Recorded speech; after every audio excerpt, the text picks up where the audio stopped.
तो वो अणुओं का निर्माण करते हैं। तो ये होते हैं अणु। अब इनका जो द्रव्यमान निकाला जाता है उसको बोलते हैं आणविक द्रव्यमान।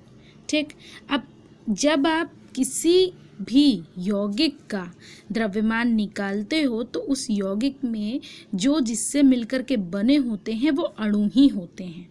तो इनको क्या होता है कि किसी पदार्थ का आणविक द्रव्यमान उसके सभी संघटक परमाणुओं के द्रव्यमानों का योग होता है।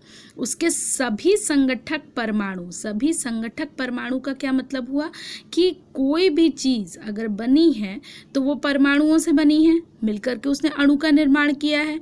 तो उसके साथ साथ जितनी भी चीज़ मिली होती हैं उनको संघटक कहा जाता है। तो जितने भी संघटक उसके साथ होंगे उन सभी का जो योग होगा उसको बोला जाएगा आणविक द्रव्यमान। ठीक है, किसी पदार्थ का आणविक द्रव्यमान उसके सभी संघटक परमाणुओं के द्रव्यमानों का योग होता है, यानी कि प्लस होता है, योग होता है यानी प्लस होता है। अब एक एग्जाम्पल सुनिए, ये एग्जाम्पल आपकी बुक में भी है। जल के सापेक्ष आणविक द्रव्यमान, मतलब जल का आपको आणविक द्रव्यमान निकालना है। जल का चूंकि फार्मूला जो होता है वो होता है H2O। अब H2O में एक ये हाइड्रोजन है और एक ये ऑक्सीजन है, और यहाँ पे ये दिया गया है कि H2O में हाइड्रोजन 2 है और ऑक्सीजन 1 है। ठीक है, तो H2O में हाइड्रोजन का जो परमाणु द्रव्यमान होता है वो होता है 1 माइक्रोन। ये जो माइक्रोन होती है ये उसकी इकाई होती है। ठीक, माइक्रोन इकाई होती है। तो अब चूंकि हाइड्रोजन का परमाणु द्रव्यमान 1 होता है, ऑक्सीजन का परमाणु द्रव्यमान 16 होता है यानी कि 16 होता है। हाइड्रोजन का परमाणु द्रव्यमान 1 होता है, सबसे पहले नंबर पे हाइड्रोजन होता है, और जब द्रव्यमानों की श्रेणी आती है तो ऑक्सीजन जो होता है वो 16वें नंबर पे आता है। तो इसलिए ऑक्सीजन का जो परमाणु द्रव्यमान होता है वो 16 होता है। अब H2O पे आप योग कैसे करोगे 1 और 16 का?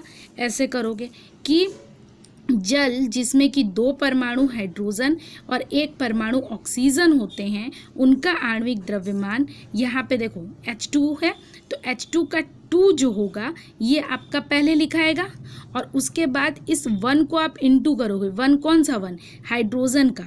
हाइड्रोजन का परमाणु द्रव्यमान 1 हुआ, तो और 2 जो है उसके साथ लगा हुआ है यानी कि 2 हाइड्रोजन है, 2 हाइड्रोजन के परमाणु हैं, तो 2 × 1 हुआ, प्लस योग होता है इसलिए आप हाइड्रोजन और ऑक्सीजन को प्लस करोगे, तो प्लस करोगे, और 1 जो है ये चूंकि ऑक्सीजन का 1 है, जैसे हाइड्रोजन का 2 आपने इंटू किया वैसे ही ऑक्सीजन का 1 भी आप इंटू करोगे। हाइड्रोजन 2 था, ये आपने इंटू किया यहाँ पे, तो उसी तरह ऑक्सीजन 1 है तो इसमें आप इंटू करोगे 16 को, क्योंकि ऑक्सीजन का जो द्रव्यमान होता है वो 16 होता है।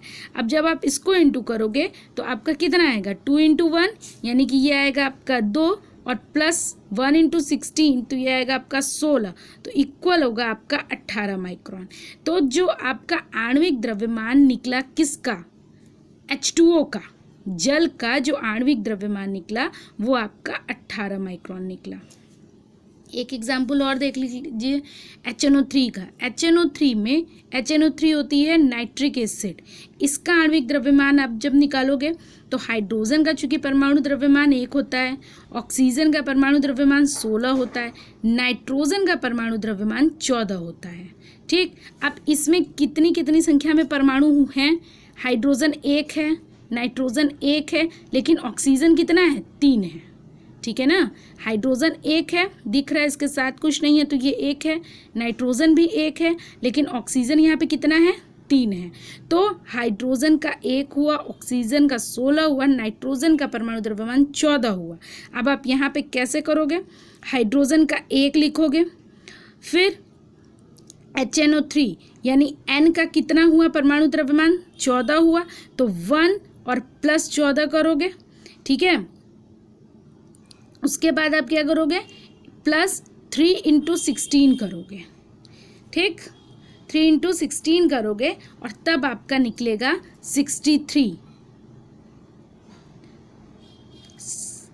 माइक्रोन। समझ में आई बात?